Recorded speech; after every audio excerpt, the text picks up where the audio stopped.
پاس ہیں، ان کو پاکستان میں بھی مارا جاتا ہے، ان کو افغانستان میں بھی مارا جاتا ہے۔ اگر مسلمان جو ہیں چائنا سے مسلمان اس حد تک بگڑ گئے ہیں اور کس حد تک زیادتیاں ہو رہی ہیں کہ ایک مسلمان دوسرے مسلمان کو جب مار دے تو وہ کہتے ہیں اس کو مارنا ثواب ہے، اس سے ہمیں جنت ملے گی، اس سے ہمیں حوریں ملیں گی، اس سے ہم جب آسمان میں جائیں گے تو ہمارے لیے یہ ایک پتہ نہیں وہ بہت بڑی چیز ہوگی۔ کل جو دھماکہ ہوا ہے جس میں 100 سے زیادہ انسانی جانیں چلی گئیں، اس دھماکے کے اوپر میں تھوڑی سی چاہوں گا کہ ذرا اس کو میں اپنا تھوڑا سا اس پہ تجزیہ دوں، جو غلط بھی ہو سکتا ہے بالکل۔ افغانستان قندوز کے علاقے میں اس دھماکے کی ایک بات تو ہم نے کل ڈسکس کی تھی کہ یہ دھماکہ جو ہے یہ ایک امام بارگاہ میں ہوا اور وہاں پر جمعے کی نماز، اور یہ ہوا قندوز میں، جی وہ قندوز جو کہ تاجکستان کے ساتھ جس کی سرحدیں ملتی ہیں۔ اور اچھا، اب جو بھی اس میں آپ دیکھیں نا کہ ایک اس دھماکے سے کیا کیا چیزیں، کیا کیا مختلف پاسبلٹیز ہیں، اس دھماکے کے کون سے اینگلز ہیں جس پہ ہم غور کر سکتے ہیں۔ اس میں بڑی تعداد میں شہادتیں ہوئی۔ دیکھیں، سب سے پہلے اس کا نشانہ جو ہے وہ پہلا تو وہ انسانی جانیں گئیں تو اللہ تعالیٰ ان کے درجات بلند فرمائے، جو زخمی ہیں ان کو جلدی اللہ تعالیٰ صحت یاب کرے۔ پہلی تو بنی کابل کی طالبان کی حکومت کہ جو کوشش کر رہی ہے کہ پورے افغانستان کے اندر امن قائم کرے، تو پہلا ٹارگٹ تو وہ ہو گئی۔ دوسرا ٹارگٹ ظاہر ہے کہ ایران، کیونکہ ایران کے بڑے کنسرنز رہے ہیں کہ یہاں پہ اہل تشیع جو ہیں اور ہزارہ کمیونٹیز کے بعد۔ اچھا، لیکن تو دوسری اس میں آتا ہوں بھی۔ تیسری بات کہ چونکہ رشیا کے بارڈر پہ ہوا ہے اور اس رشیا کے بارڈر پہ ہوا ہے جو کہ تاجکستان کی سرحد ہے، وہ تاجکستان جہاں پہ رشیا اپنی ایکسرسائزز کر چکا ہے چند روز پہلے، اور جو کہ سی ایس ٹی او کا ممبر ہے، تو میسج جس کسی نے بھی دیا وہ رشیا کو بھی دیا، طالبان کو بھی دیا، ایران کو بھی دیا، اچھا، اور پاکستان کو بھی دیا۔ میں آپ کو بتاتا ہوں پاکستان کو کیسے دیا۔ ظاہر ہے کہ جب یہ خطے کے اندر ایک مسلک کے حوالے سے یا کسی بھی قسم کے اور کوئی ایشوز کھڑے ہوتے ہیں تو پاکستان تو پڑوس ہے۔ اور ایک اس کا ایک اور اینگل ہے، اور وہ اینگل یہ ہے کہ داعش نے کیا۔ اچھا، داعش خراسان نے کیا، تو یہاں تک تو بات آ گئی، ایک بات تو آ گئی، داعش خراسان نے کیا، اچھا جی۔ لیکن داعش خراسان کے جس شخص نے کیا، ٹھیک ہے، یعنی جو ویڈیو اور نام سامنے آیا،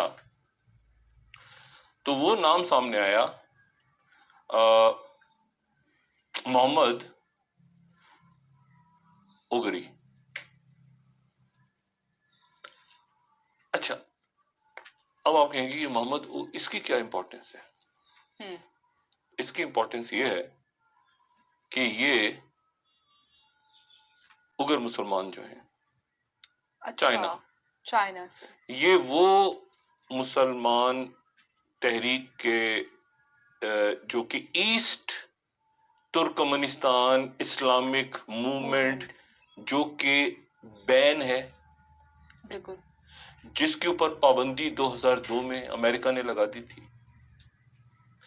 اور یہ اس کا ملیٹنٹ ونگ، یہ جو ہے یہ داعش میں شخصیت ہے، لیکن یہ ہے اس کے نام کے ساتھ دیکھیں نا، جیسے وہ پہلے لگا ہوتا تھا، مطلب مختلف شخصیات کو یمن سے آتا تھا تو یمنی لگا ہوتا تھا، نہیں، میں یہ کہہ رہا ہوں کہ جیسے القاعدہ کے لوگ آتے تھے باہر سے، تو ان کے ساتھ کئی لوگوں کے ساتھ نام کے ساتھ لگا ہوتا تھا، وہ ہمیں اچھی طرح پتا ہے یمنی، تو ہمیں پتا ہوتا تھا یمن سے ہے۔ کئی لوگوں کے ساتھ لگا ہوتا تھا المصری، تو ہمیں پتا مصر سے ہے۔ کئی نام کے ساتھ العراقی، تو وہ عراق سے ہے۔ تو وہ اپنی شناخت بتانے کے لیے ان کے ساتھ ایک جو نام آگے لگا ہے، وہ نام یہ شو کر رہا ہے کہ یہ بندہ چائنا کا ہے، یعنی چائنا کے جو یگر مسلمانوں کی ایک تحریک جو کہ چائنا میں اور پوری دنیا میں جس کو دہشت گرد تنظیم کہا جاتا ہے، اس کے کچھ لوگ تو ایسٹ ترکمانستان اسلامک موومنٹ میں بھی ہیں، لیکن ساتھ داعش خراسان کے اندر بھی چائنیز ہیں. ٹھیک ہے، تو یہ جو نام آیا نا یوگری، یہ بڑا یعنی ایک مختلف، یہ نام شو کر رہا ہے کہ یہ بندہ جو ہے، یہ بندہ چائنا کا ہے. جی ٹھیک ہے، اور یہ کون سے یوگر ہیں؟ یہ وہ لوگ ہیں. اچھا، یہ داعش کے اندر سے اس نے کیا ہے، یعنی یہ جو بندہ ہے یہ داعش خراسان کے پلیٹ فارم سے ہے. لیکن یہ ذہن میں رکھیں کہ ایسٹ جو یوگر مسلمانوں کی جو ایک، یہ یوگر مسلمان بھی نہیں، یعنی یوگر جو ایک، اس میں کچھ مسلمان ہیں کچھ مسلمان نہیں ہیں، غیر مسلم بھی ہیں، ان کی جو علیحدگی پسندگی کی تحریک چل رہی ہے، جو ایسٹ ترکمانستان اسلامک موومنٹ ہے، اس کے بارے میں چائنا نے بات کی تھی طالبان سے کہ اس کے ایکٹیویٹیز پہ لگائی جائے گی پابندی، جی سر، اور یہ بالکل دہانی کروائی تھی، آپ کو یاد ہوگا. بالکل، اس کو ڈسکس کر چکے ہیں آپ. اچھا، اس کا جو سیاسی رنگ ہے، یعنی یہ تو وہ تنظیم ہے نا جس کے اوپر یعنی پابندی لگا دی تھی دہشت گرد قرار دے کے. 2020 میں امریکہ نے اس تنظیم کو دہشت گرد تنظیموں کی فہرست سے نکال لیا. اچھا، جی جی سر. اور یہ بات بھی اس ہم پہ ڈسکس بات کر چکے ہیں کہ ان کا جو سیاسی ونگ ہے، جو ایسٹ ترکستان ریاست کے قیام کے لیے کام کر رہا ہے، وہ واشنگٹن ڈی سی میں ایسٹ ترکستان حکومت جلا وطن ایک دفتر رکھتی ہے، اور ان کی ایک ویب سائٹ بھی ہے. ٹھیک ہے، ان کی ویب سائٹ پہ آپ چلے جائیں تو آپ کو پتا چلے گا. اچھا، اس کو ریکگنائز کوئی نہیں کرتا، ان کو دنیا میں مانتا کوئی نہیں، دفتر ہے. یہ بالکل تبت والا قصہ ہے کہ مانتا کوئی نہیں، دفتر ہے دہلی میں. ٹھیک ہے، تو یہ جو ہے ان کا آفس جو ہے یہ ہے. تو یہ میسج کس کس کو گیا؟ یہ میسج چائنا کو بھی گیا. ٹھیک ہے، کہ یہاں پر جو ہے، یہاں پر یہ کام ہو رہا ہے.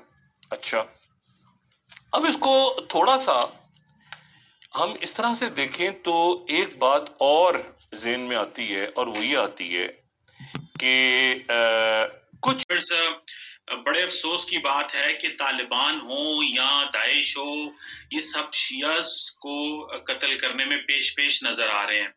اگر آپ کو یاد ہو کہ تھوڑے دن پہلے ایمنیسٹی انٹرنیشنل یہ کہا تھا کہ تقریباً 13 لوگ جو ہیں وہ طالبان نے جو شیعہ کے تھے وہ مارے، اور ان کا میسیکر کیا، ان کو کہا میسیکر کیا. اور جس کو یہ سمجھ لیں کہ یہ غزنی پروونس جو ہے افغانستان کا، وہاں پہ ہوا، اور کوئی کسی قسم کی ایکسپلینیشن نہیں آئی. اور یہ کہا جاتا ہے کہ یہ جو ہزارہ شیعہ ہیں، ان کو پاکستان میں بھی مارا جاتا ہے، ان کو افغانستان میں بھی مارا جاتا ہے، بیکاز کہ ان کی جو فیشل ایکسپریشن ہے، ان کے جو چہرے کی جو بناوٹ ہے، وہ کیونکہ ایک جیسی ہے، تو یہ پتہ ان کو مارنا یا ٹارگٹ کرنا زیادہ آسان ہے. اور یہ زیادہ تر جو ہزارہ ہیں یہ اہل تشیع ہیں.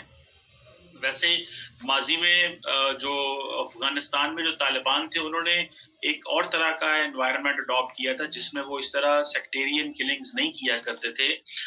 لیکن یہ جو ہے یہ ایک بڑی ہارفک قسم کے انسیڈنٹ ہیں. اور ریسنٹلی آپ کو پتا ہے کہ جو کل ہوا کہ بہت سارے لوگوں کو کہنا ہے کہ 100 کے قریب جو لوگ تھے، وہ جو شیعہ ہزاراز تھے، وہ مارے گئے مسجد کے اندر، اور مسجد میں یہ حملے کرتے ہیں. انفارچونیٹلی سینکڑوں لوگ زخمی ہو چکے ہیں. اس مسجد میں کوئی 300-400 بندے جو تھے موجود تھے.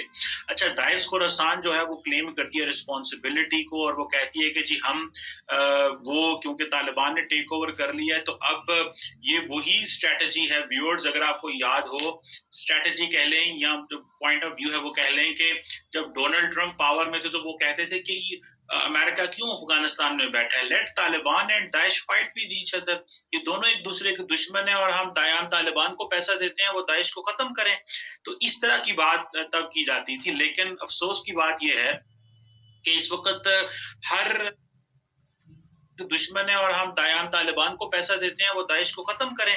تو اس طرح کی بات تب کی جاتی تھی. لیکن افسوس کی بات یہ ہے کہ اس وقت ہر ان بیچاروں کو اس لیے مار دیا جاتا ہے کیونکہ داعش یہ سمجھتی ہے کہ شیعوں کو مارنا جو ہے وہ ثواب ہے.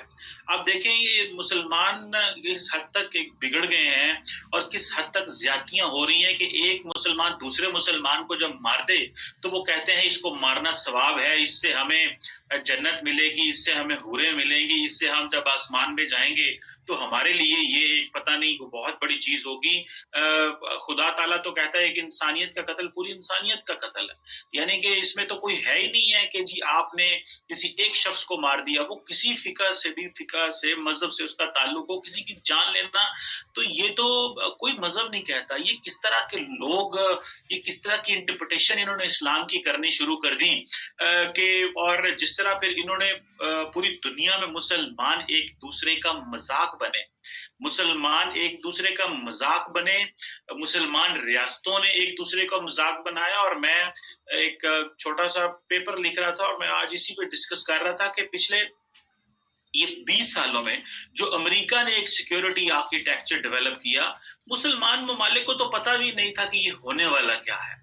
اور یہ جو اسلامسٹ تھے جو مسلم ممالک میں جس میں جو اس وقت کے دور میں جب کولڈ وار میں چلے جائیں آپ، تو بیسیکلی مسلم ممالک کی جو ایلیٹ تھی انہوں نے ان اسلامسٹ کو تیار کیا کہ آپ جو ہے وہ سوویت کے اگینسٹ لڑیں۔ پھر وہی جو تھے وہ لوگ سارے کے سارے وہ دہشت گرد بن گئے اور ایک اتنا بڑا مسلمانوں نے اپنا مذاق اڑایا، بچوں کا مس یوز ہوا۔ اور پھر امریکہ نے جب 9/11 کے بعد UN سیکیورٹی کونسل ریزولوشن 1267 1989 اور 2053 لے کے آئے القاعدہ اور داعش کے اگینسٹ کہ جی یہ دہشت گرد جماعتیں ہیں، ان کے اوپر کام کرنا چاہیے۔ اور مسلمان ممالک نے اتنا مس یوز کیا مسلم امہ کے کانسیپٹ کا، اپنی عوام کو یہ نہیں بتایا کہ قومیت کیا ہوتی ہے، نیشنلزم کیا ہوتی ہے، نیشن سٹیٹ قسم ہوتی ہے، جہاد کیسے کرتے ہیں، لیکن صرف یہ بتایا چند ایک اسلامسٹ نے کہ ایک دوسرے کو مارنا کیسے ہے، قتل کس طرح کرنا ہے۔ یہ ہم نے جو تربیت دی ہمارے کچھ سو کالڈ اسلامسٹ نے، سو کالڈ مولویوں نے، جنہوں نے پکڑ کے اسلام کا چہرہ ہی بگاڑ دیا۔ اور ابھی آپ دیکھیں کہ یہ ان ہزاراز کو پہلے کوئٹہ میں بہت مارا جاتا تھا، اگر آپ کو یاد ہو۔ اب داعش جو ہے، داعش پچھلے کچھ عرصے سے وہ سمجھتی ہے کہ یہ جو شیعہ ہیں یہ ولنریبل ہیں، ان کو جتنا آپ مار سکتے ہیں مار لیں۔ اور اس سے کیا ہوتا ہے کہ ایک تو وہ سمجھتے ہیں کہ ایک تو سیکٹیرین جو لڑائی ہے وہ زیادہ اس سے شروع ہوتی ہے، کیونکہ اگر کوئی دہشت گروپ اگر جنرل ٹارگٹ چنتا ہے کہ وہ ویسے کسی مارکیٹ میں جا کے کر دے تو اس کی ریپرکشنز اور ہیں، لیکن اگر آپ کوئی ٹارگٹ اس طرح کا چنیں جس کی سیکٹیرین ویلیو ہو، اس کی ریپرکشنز جو ہے وہ بالکل اور ہیں۔ اور میں سمجھتا ہوں کہ یہ ایک نئی جو دہشت گردی کی ویو ہے جو افغانستان میں آئی ہے، جس میں ایک طرف طالبان بھی وہ ایتھنک ہزاراز کو مارتے ہیں، داعش بھی ہزاراز کو مارتی ہے، اور کوئی بندہ نہیں ہے، کوئی گروپ نہیں ہے جو بتا سکے، جو پوچھ سکے، جو اس کا سوال لے سکے، جو اس کا جواب لے سکے، اور ان بیچاروں کا کوئی فرسان حال نہیں ہے۔